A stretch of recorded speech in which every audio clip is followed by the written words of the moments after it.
नमस्कार सर। आज ईडी की कार्रवाई हुई है 8 जनवरी 2026 में पश्चिम बंगाल में। और वहाँ ममता बनर्जी जो सीएम हैं वो उन्होंने कुछ फाइलों और दस्तावेजों को अपने हाथों में ले लिया और ईडी की कार्रवाई में कहीं ना कहीं बाधा डाली। तो ये क्या पूरा मामला है सर? नमस्कार सर। सर, पश्चिमी बंगाल में हैं प्रतीक जैन, आईपी पैक के डायरेक्टर। तो ये एक इलेक्शन के लिए कंसल्टेंसी संस्था है जो टीएमसी को इलेक्शन लड़ने में मदद करती है, और उनकी जो आईटी सेल है उसको भी देखती है ये।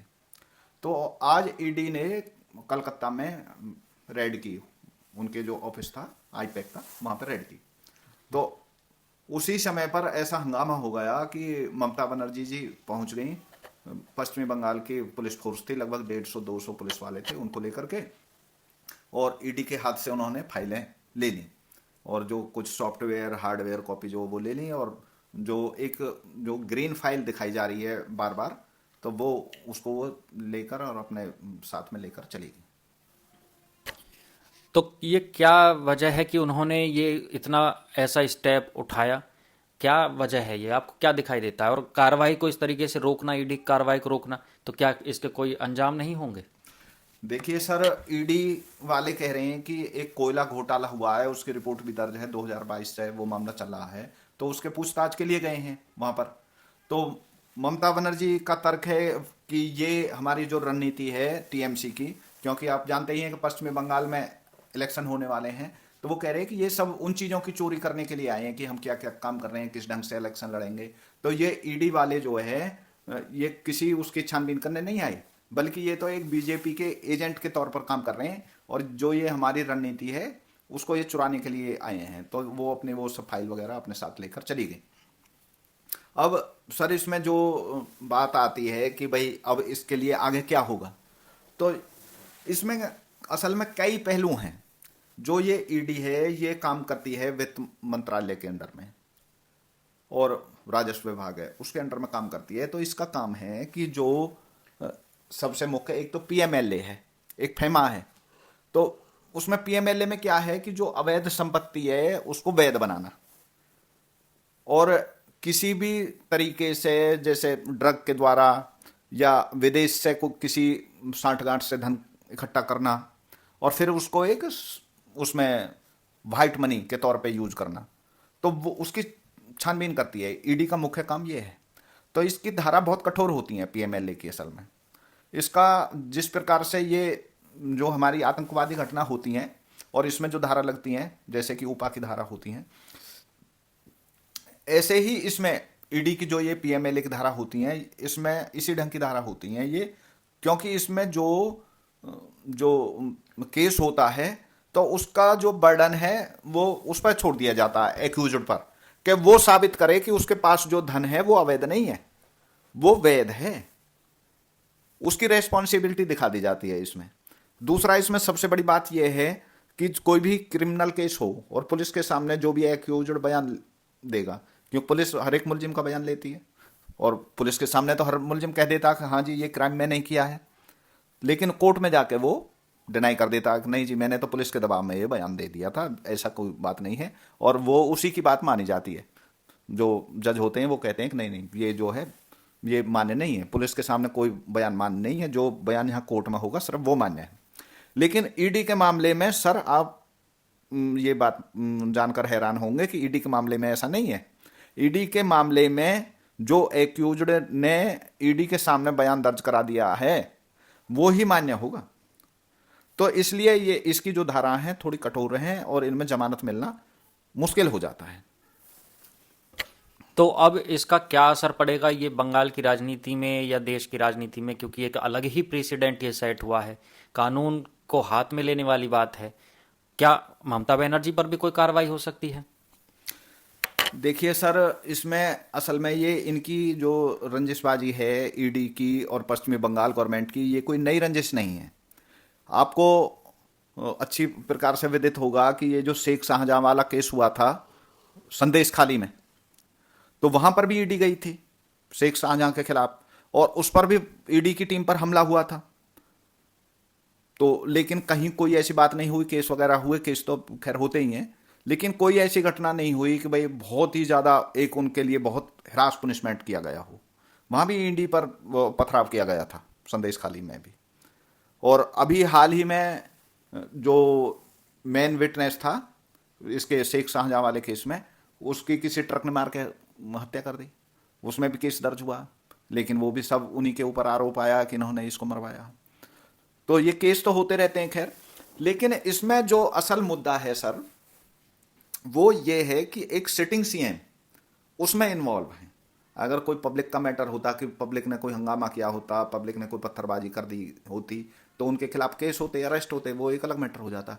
लेकिन ये तो एक बिल्कुल ही अजीब तरह का वाकया हो गया कि जो सिटिंग सीएम है वो खुद वहां पर गई हैं और उन्होंने उनसे वो पेपर छीने हैं, फाइल उनके हाथ में है, वो दिखा रही हैं कि हाँ मैं ये सब चीज़ लेकर आई हूँ। तो अब देखो, वो उन्होंने वैसे ईडी ने हाई कोर्ट का रुख किया है कि भाई ये इस ढंग की घटना हुई है।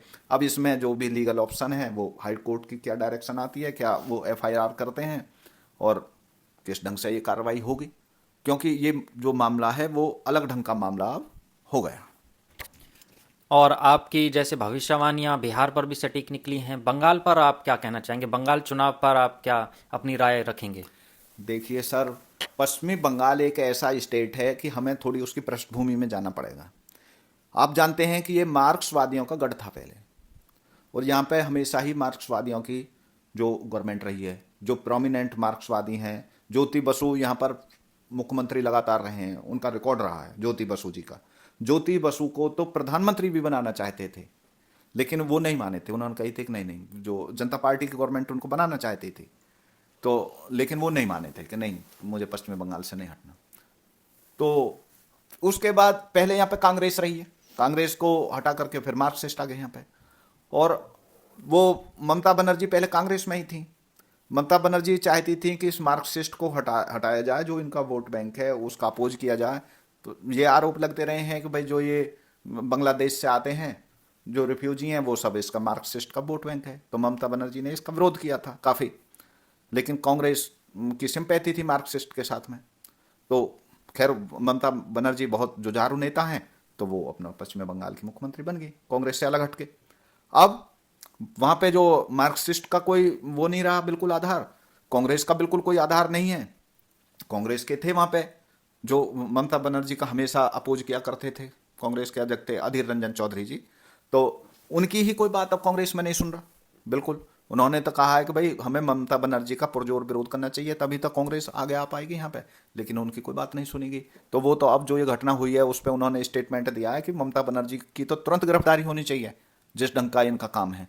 क्या कोई ऑर्डिनरी अगर इस ढंग से काम करता है तो क्या छोड़ देते उसको? भाई तुम ये कैसे मान रहे हो कि भाई अगर कोई अन्य आदमी आकर के ईडी के हाथ से फाइल छीन के ले जाता, वो गवर्नमेंट के वो हैं नुमाइंदे, गवर्नमेंट कर्मचारी के काम में बाधा डालने का मतलब यह है कि वो आदमी अरेस्ट होगा, उसके खिलाफ कार्रवाई होंगी और बहुत सख्त से सख्त कार्रवाई होंगी। वो जो कार्रवाई होती है उसमें सर 2 साल से लेकर 7 साल तक की सजा होती है, अगर गवर्नमेंट कर्मचारी के काम में कोई बाधा डालता है तो भाई ममता बनर्जी के साथ में क्यों ये नहीं हो सकता?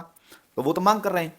लेकिन खैर अब बीजेपी वहां पर पिछली बार जो इलेक्शन हुए थे उसमें भी बीजेपी ने काफी कोशिश की थी, क्योंकि मोदी जी को पूरा भरोसा था कि भाई हम पश्चिम बंगाल भी जीत लेंगे।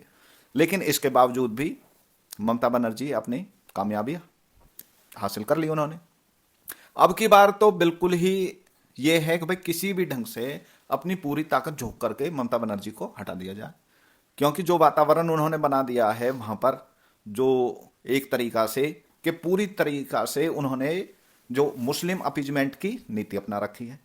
बांग्लादेश का आप जानते ही हैं कि वहां पे क्या हालचाल हो रहा है।